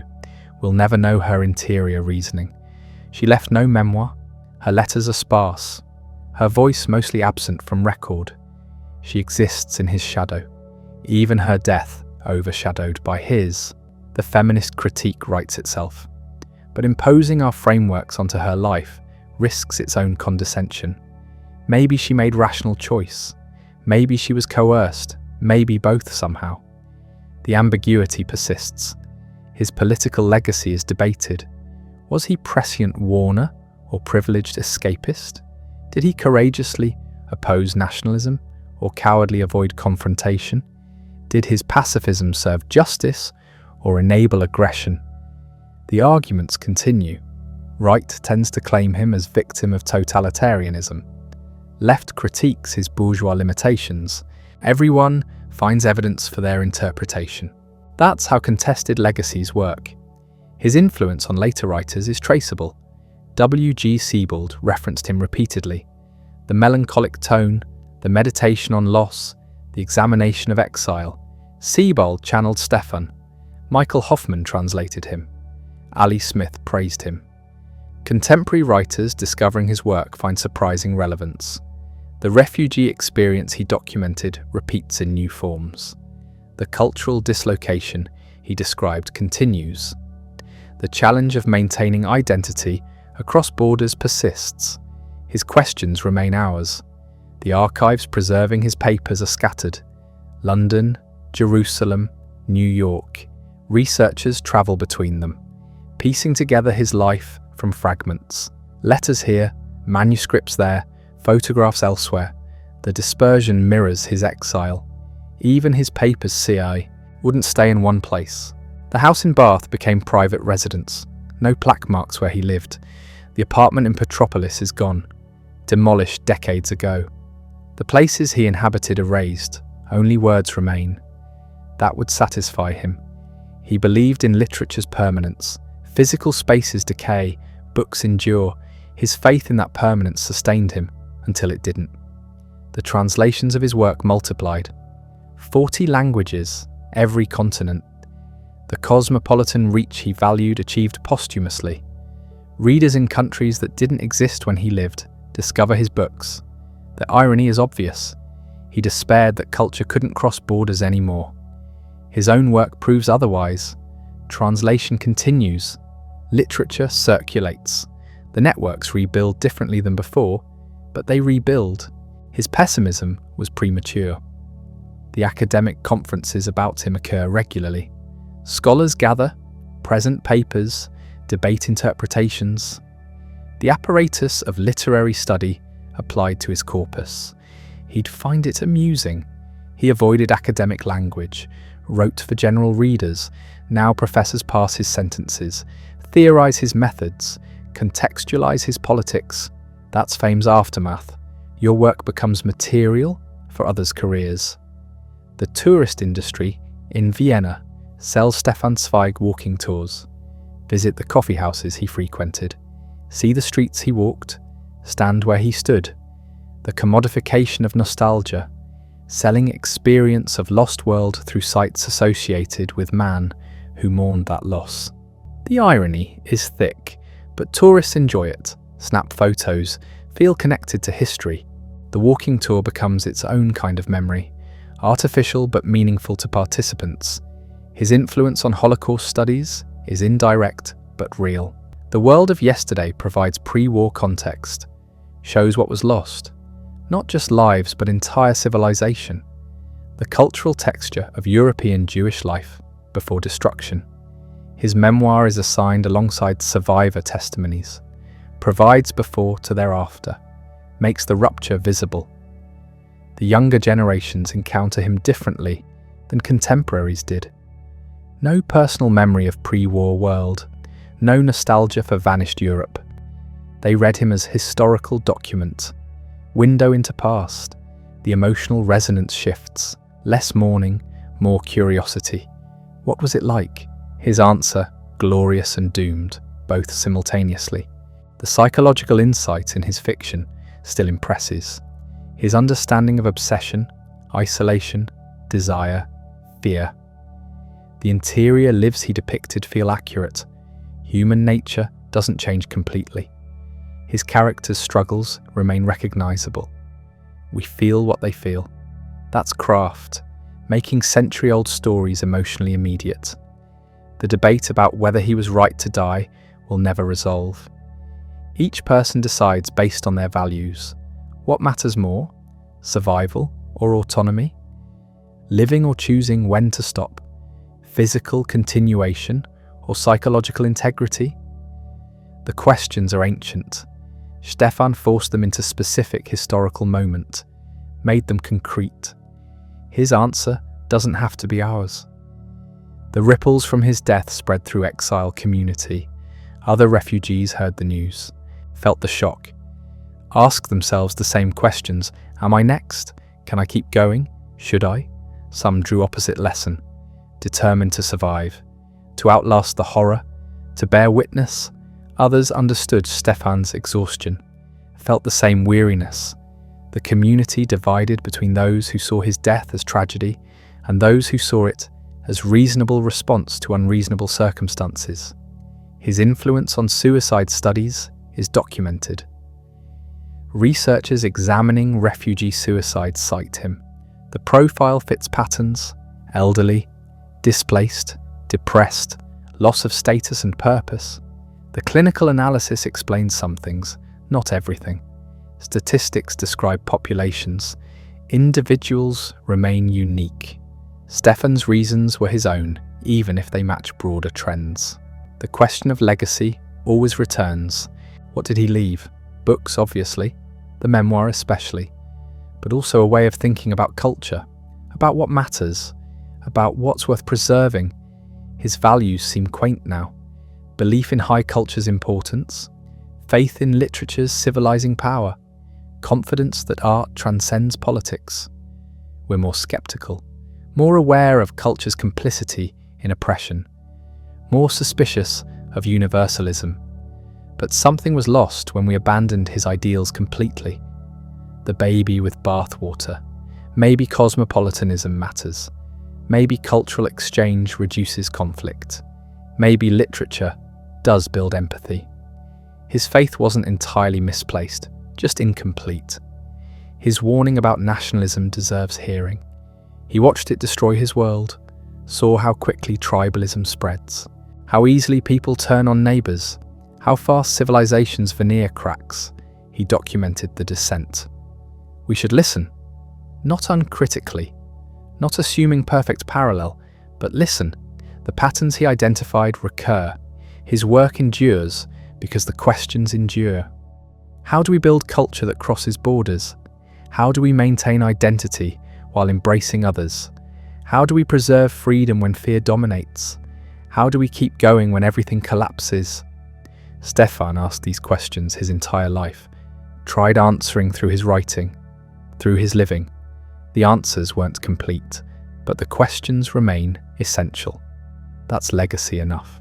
The memorial services began almost immediately. In London, the exile community gathered. Pen Club organised tribute. Writers spoke. Many had known him personally. The eulogies praised his humanism, his craftsmanship, his generosity to younger writers. They mourned the loss. They understood why he'd done it, even if they wished he hadn't. In New York, similar gatherings, Stefan had friends there, colleagues from publishing, fellow refugees who'd made it across. The American literary world paid respects. He wasn't as famous in English as in German, but reputation existed. The tributes emphasized his European significance, his role as cultural ambassador, his dedication to international understanding. In what remained of free Europe, newspapers ran obituaries. Neutral Switzerland, embattled Britain. The coverage was respectful but brief. War news dominated. Individual deaths, however notable, couldn't compete with military campaigns and bombing raids. One writer's suicide was footnote to larger catastrophe. Back in Brazil, authorities handled the practicalities. Death certificates, burial arrangements. The local community, small but sympathetic, assisted Lotta's family with logistics. The graves were simple, no grand monuments, just markers in foreign soil, thousands of miles from home. The irony wasn't lost on observers. The great European writer buried in South American town he'd visited briefly. Geography of exile made permanent. In Vienna, his birthplace, the news arrived in occupied city. Former friends still there, those who'd stayed or couldn't leave, heard through underground channels. Some felt vindication. See what happens when you run. Others felt profound sadness. Another piece of old world gone. The Nazis, predictably, said nothing official. Jewish writer's death wasn't news they'd celebrate publicly, but privately, the regime was pleased. One less voice of opposition, one less symbol of culture they'd destroyed. His publishers faced decisions. What to do with his work? Rights and royalties? Future editions? The memoir had just appeared. Sales were modest but steady. Should they continue promoting it? Seemed ghoulish somehow. Marketing Dead Man's final words, but also seemed wasteful to let it disappear. They continued quietly. No exploitation, just keeping it available. The correspondence presented different problem. Thousands of letters, decades of communication with hundreds of people. Literarily valuable, historically significant, but also private, written with no expectation of publication. His executors eventually decided selective publication was appropriate. Edited volumes appeared over subsequent decades, carefully curated, protecting living people's privacy while preserving important exchanges. The balance was delicate. Scholars wanted access, individuals wanted protection. Compromises were reached. The reappraisal began almost immediately and continues still. Each generation discovers him differently. In immediate post-war years, he represented lost world.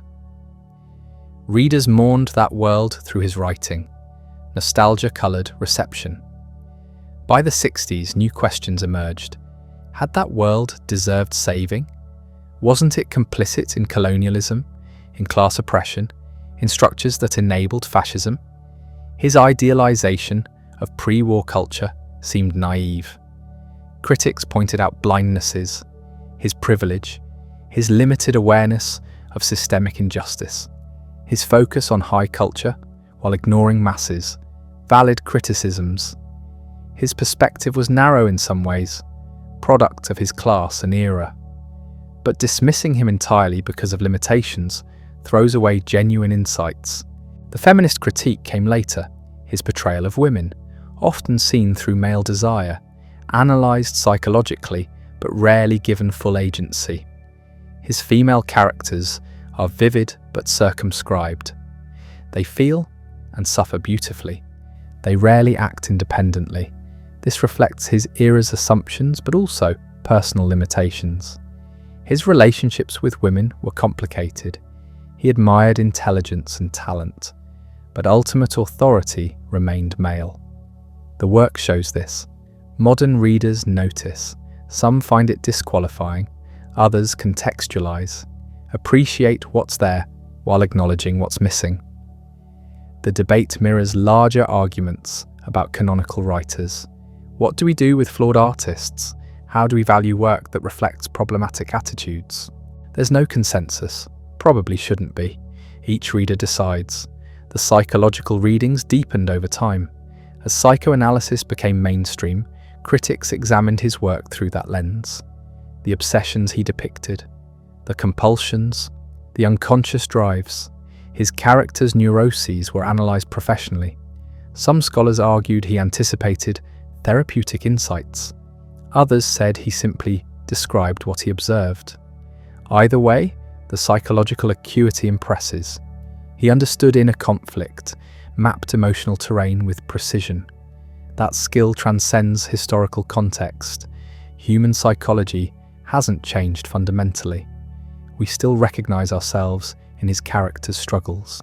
The biographical industry grew steadily. First wave came from people who'd known him. Memoirs by friends, recollections by colleagues. These provided personal glimpses, anecdotes and impressions, valuable but subjective.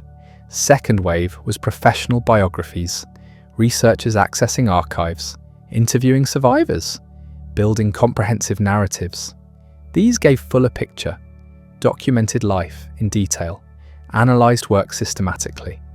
Third wave, current era, benefits from hindsight.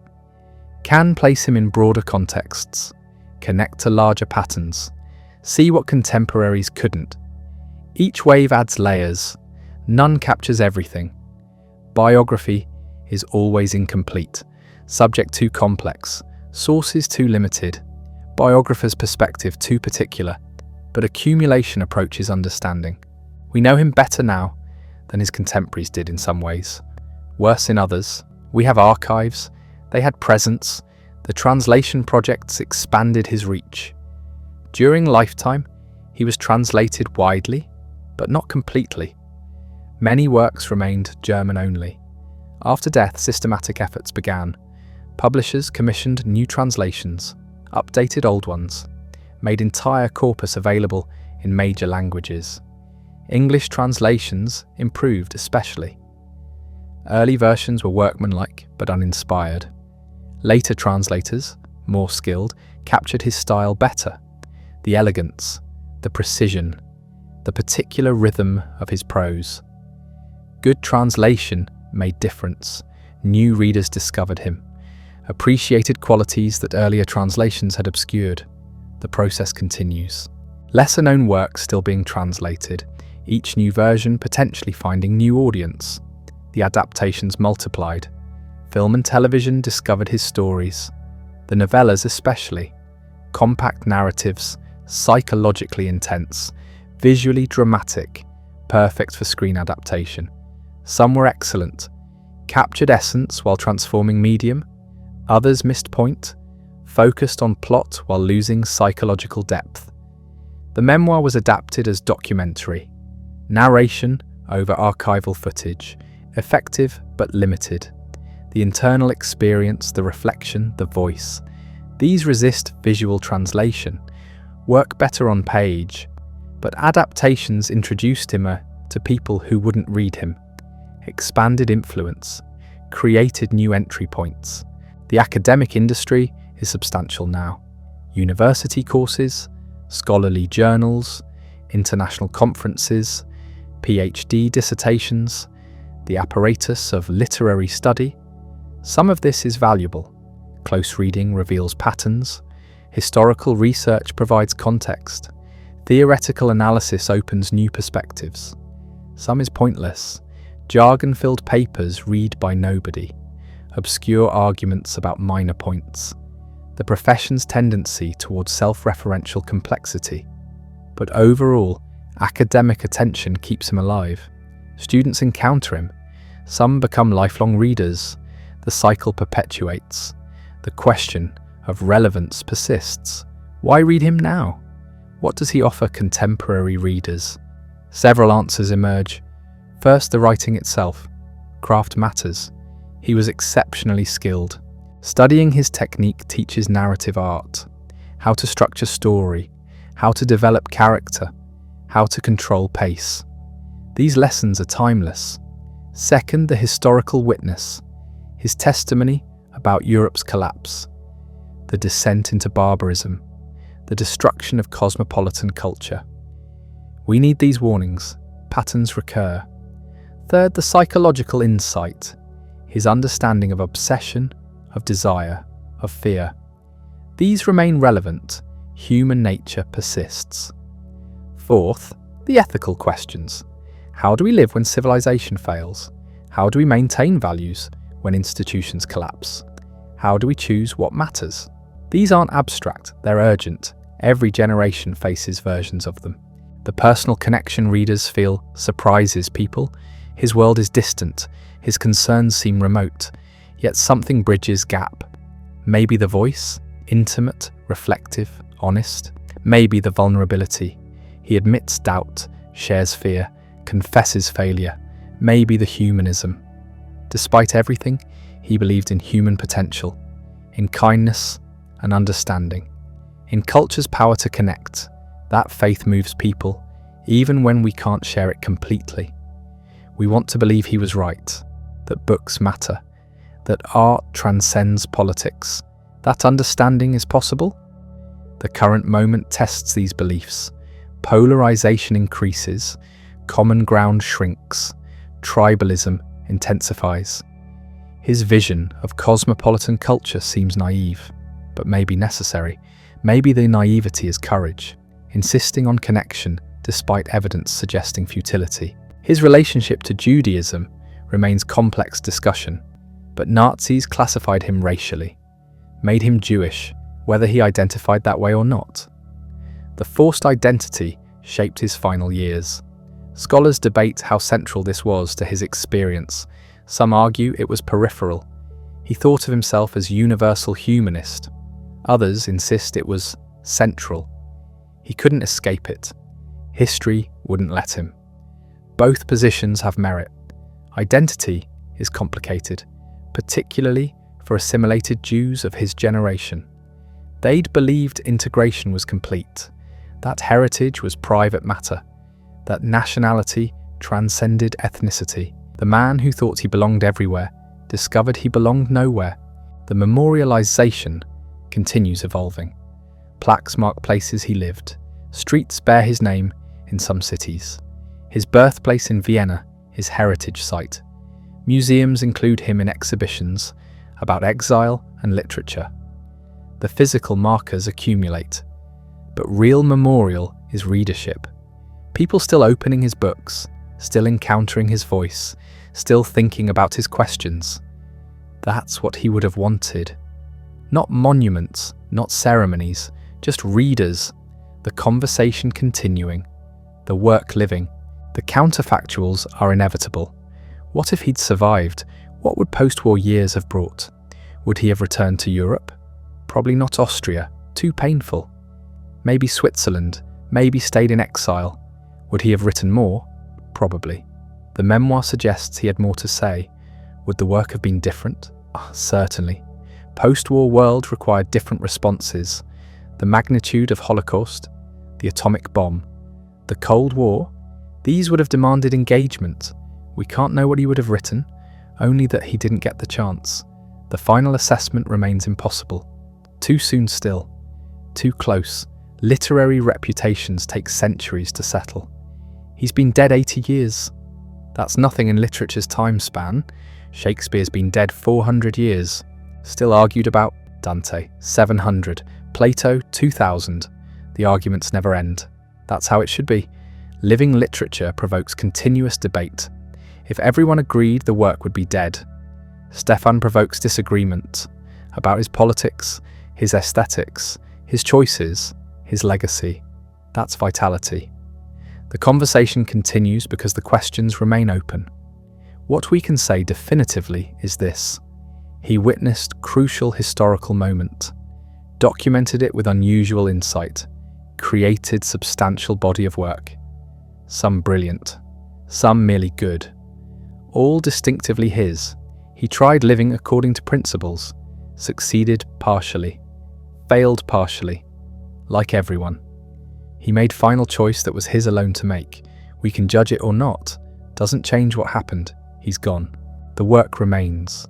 That's the only permanence we have. The books outlasting their maker. The voice continuing after throat is silent. The ideas surviving after brain stops. That's all any writer gets. Most get less. Many are forgotten completely. He's remembered. Still read? Still discussed? Still mattering to someone somewhere. Opening his memoir, discovering his stories. Thinking about his world and ours. The connections, the differences. What we can learn. What we should remember. That's legacy. Not perfect, not complete, but real. His voice reaches forward. We listen or don't. But it's there, available, waiting. The last testament of the world of yesterday. The first-person account of how things fell apart. The warning we might heed or ignore. The art that transcends its moment while remaining rooted in it. The human document, flawed, limited, particular, and somehow universal. That paradox. Individual experience becoming collective memory. One man's life illuminating larger patterns. The personal and historical intersecting. That's what he achieved. That's what endures. Not monuments or ceremonies. Just this. The work, the voice, the continuing presence in absence. The echo that doesn't fade. The conversation that doesn't end. Standing in a bookstore today, you might find Stefan Zweig on a back shelf, spine facing out, cover showing period photograph. Maybe someone picks it up, reads the description, considers purchasing, or doesn't, moves on to something else. That mundane moment contains everything, the fragility of memory. How easily voices disappear, how casually we pass by what others died creating. His particular tragedy was seeing clearly. Not special vision, just refusal to look away. Most people manage survival through selective blindness, focusing on what's controllable, ignoring larger patterns. Stefan couldn't do that. He saw the whole catastrophe, understood the trajectory, recognized the endpoint. That clarity killed him more surely than any external force. We're left with his warning. Not about specific political system, about what happens when culture fragments, when tribalism replaces cosmopolitanism, when borders matter more than ideas, when belonging somewhere means excluding someone else. He watched this transformation destroy Europe. We're watching variations unfold now, different specifics, same underlying pattern. The center cannot hold, things fall apart. The ceremony of innocence is drowned. Yeats wrote that. Stefan lived it. The question he forces on us isn't whether he was right to die. That's his business. Ours is whether he was right about culture. Does it matter? Can literature cross borders? Can art build understanding? Can we maintain shared humanity when everything pushes toward division? He believed yes, then stopped believing, then died. We inherit the question without the answer. His books sit on shelves. Digital files on servers, words preserved in amber, accessible, but not necessarily accessed. The survival is mechanical. What matters is whether anyone reads, whether the voice finds ears, whether the warning registers. That's beyond his control now, beyond anyone's control. Books live or die based on whether they speak to people who don't yet exist. No predicting it. The world he mourned is gone, not coming back. Nostalgia is pointless, but maybe the values survive transplanting. Cosmopolitanism in new forms, cultural exchange through different channels, humanism adapted to contemporary realities. Not his version, something else. But carrying forward the core belief that we're humans first, national, ethnic, religious identities second. That art connects. That understanding is possible. That civilization means something. He couldn't see this possibility. Too close to the destruction, too aware of the costs. We have distance, can see what emerged from ruins. Imperfect, certainly. Compromised, absolutely. But something, not nothing. The complete erasure he feared didn't happen. Culture adapted, survived in altered forms. Maybe that vindicates him. Maybe it proves him wrong. Probably both. His physical presence is gone. The voice in recordings, unfamiliar to most. The photographs, period pieces. The handwriting in archives, studied by specialists. The man himself, irretrievable. Lost to time like everyone eventually. What remains is mediated, filtered through text, through interpretation, through our needs and questions. We make him relevant or don't. The choice is ours. Walking through Vienna today, you can follow his path. The Ring Boulevard still circles Old City. Coffee houses still serve. Opera House still stands. But it's museum now. Performance of past. Tourists photographing what was. The living culture he knew is gone, replaced by something else. Better or worse depends who you ask. Different, certainly. His Vienna exists only in descriptions, in photographs, in memory becoming mythology. Brazil's mountains still rise above Petropolis. The cemetery still contains his grave. Visitors still come occasionally, stand quietly, take photographs, read the inscription. Try imagining what drove him here, to this specific place, this specific moment. The attempt mostly fails. Interior experience resists reconstruction. We project our understanding onto his silence, fill gaps with speculation, create narratives that satisfy us. Whether they are accurate is unknowable. The archive keeps growing. New letters surface.